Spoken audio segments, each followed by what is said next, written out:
Monsieur le maire, mes chers collègues, je vous remercie parce que vous allez introduire mon propos, qui est que, effectivement, comme l'a dit Madame Bréant, il n'y a pas seulement les médecins qui peuvent accompagner les Loiretains dans l'accès aux soins. Il y a aussi les infirmières, et surtout il y a les infirmières de pratique avancée. C'est une formation qui se fait à l'université. Ce sont des infirmières qui ont de l'expérience. Donc effectivement, là, c'est vrai que la situation fait qu'on a un focus sur les médecins, parce que les médecins ont cette possibilité de faire, ils ont des études qui sont longues, et puis surtout, ils ont la possibilité de faire des ordonnances. Mais les sages-femmes aussi prescrivent. Les sages-femmes ont aussi la possibilité, il y a une augmentation de leur champ d'intervention, mais ce que je voudrais pointer là, c'est que la situation, on la connaît depuis très longtemps.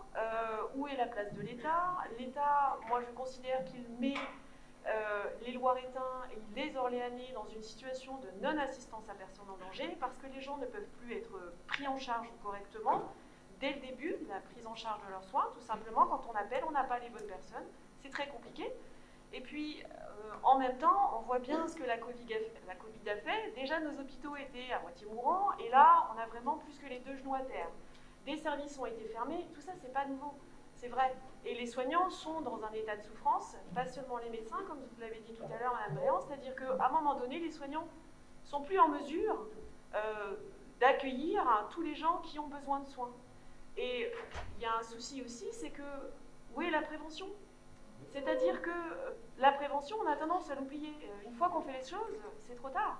C'est-à-dire que, malheureusement, quand les gens viennent pour une rage de dents, eh bien, peut-être que s'il y avait eu tout ce travail de prévention avant, et je sais qu'au niveau de la ville d'Orléans, il y a un gros travail qui est fait au niveau de la prévention, être plus fort en matière de prévention pour que les gens aient bien conscience que bien manger, bouger, faire attention à sa santé, etc., ça a un impact pour notre santé de demain, de comment on va être demain.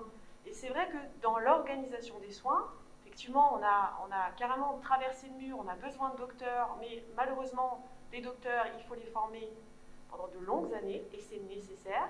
Mais par contre, on a des auxiliaires de santé, comme les infirmières de pratique avancée, ou d'autres soignants, qui ont la possibilité de travailler en protocole avec les médecins qu'on a déjà sur le territoire. Il y a déjà des choses qui peuvent se mettre en place. Et c'est pour ça que, notamment, j'étais un peu crispée, je vous l'avoue, de découvrir dans la presse ce projet de Zagreb, parce que la commission santé, on est là pour échanger aussi sur les sujets et travailler sur ce type de sujet. Donc c'est très bien. Moi, je trouve que ce projet-là, il va mettre un coup de pied dans la fourmilière. La faculté de Tours a pris certaines décisions qui sont malheureuses. Le CHU, il faudrait que ça devienne un CHU, c'est certain, et il faudrait aussi qu'on arrive à faire en sorte de garder nos soignants au CHRO. Qu'est-ce qui fait qu'on n'arrive pas à garder nos soignants au CHRO?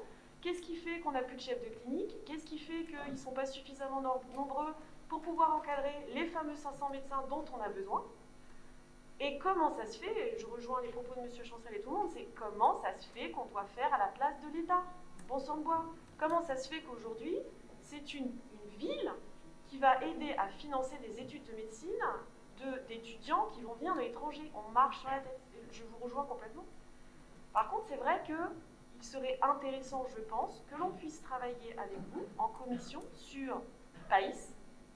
Comment PAIS va se mettre en place? Comment ça va permettre de faire gagner du temps médical? Est-ce que PAIS va faire gagner du temps médical aux professionnels de santé qui sont déjà sur Orléans? Comment on peut bosser dessus? Comment on peut faire en sorte de valoriser ces autres métiers et cette organisation, cette structuration des soins non programmés? Parce qu'effectivement, l'organisation des soins programmés va aussi permettre aux gens qui actuellement n'ont pas de médecin traitant de pouvoir avoir une consultation. Est-ce qu'effectivement la téléconsultation c'est un des moyens parmi tant d'autres qui existent? Est-ce qu'il s'est déjà mis en place? Est-ce que c'est déjà développé au sein de la ville? Est-ce que nous on peut donner un coup de main par rapport à cet usage? Parce qu'il faut quand même avoir des professionnels de santé qui soient d'accord pour utiliser ces outils-là, et il y en a sûrement. Mais un point sur lequel vraiment je voudrais appuyer, c'est s'il vous plaît, en commission, je voudrais vraiment, s'il vous plaît, que vous nous associez sur des sujets, que l'on puisse travailler avec vous. Et je comprends aussi que le projet Zagreb, c'est un projet touchy, délicat. On voit bien comment les gens réagissent à ce sujet-là.